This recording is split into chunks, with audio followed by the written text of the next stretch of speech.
From the Bob Mills Weather Center, the Oklahoma weather expert, Travis Meyer.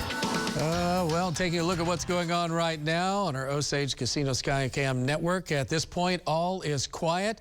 It is a beautiful night across the area. Nobody's complaining about the weather here in eastern Oklahoma. And the farmers, well, they're pretty happy at this point as well. What they're doing is starting wheat harvest in southwest Oklahoma. This is a look at some of the wheat fields. Again, farmers want rain, but they just don't want it right in the middle of their wheat harvest. And so, again, that's just starting to happen. That'll start to move up across the estate. It just started in the last couple of days.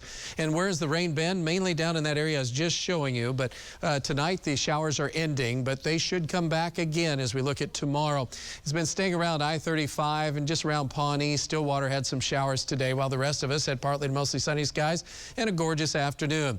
So in the last 7 days, pretty much all the rain's I-35 or west. The Panhandle's been at 2.5 inches of rain. Here we haven't had much. And when you look back at the last 30 days, we're seeing that we're all pretty much uniform. And I mean, that includes the Panhandle, which the Panhandle has had almost twice as much, or they have had twice as much as Ada and Ardmore. You go, wow, that's kind of weird. But that doesn't mean the drought's over with. So again, the drought monitor continues to show to the north and west, even just up into northern Osage County, Chautauqua County, in our viewing area in Kansas. We still need a lot of water for a lot of folks. And we're not alone. That goes up into Kansas and Nebraska as well, over into Missouri, still back into West Texas. Even though we're talking about rain almost every day, it's getting better, but it's not great as of yet in terms of just kind of getting normal. But tropical depression down in the northeast Gulf of Mexico, there will be some 35, maybe 40-mile-an-hour wind gusts with that over the next 24 hours. Today's highs were in the 80s, 90s, all the way up into Michigan. And in Michigan, they even closed some of the schools because it was too hot because they don't have air conditioners up there. Temperatures today have been generally in the 80s to near 90. Tonight, we're down in the 60s in those rain areas, still 79 in Tulsa.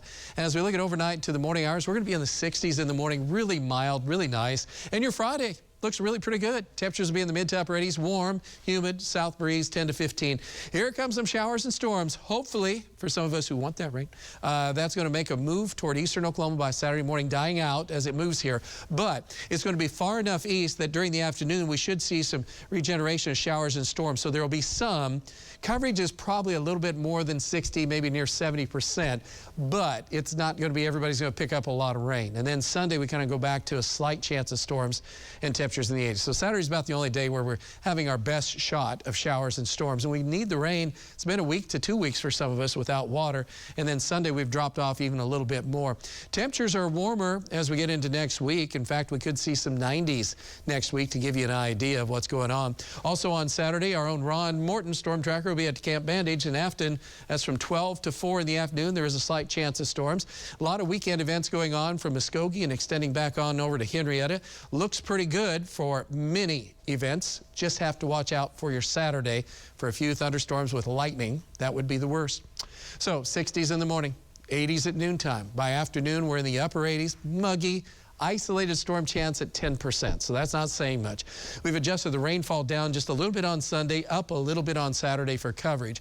But then we kind of break out with more sunshine. You see what happens to our temperatures. They go back in the low 90s, and that's some summer weather next week, and that is your forecast.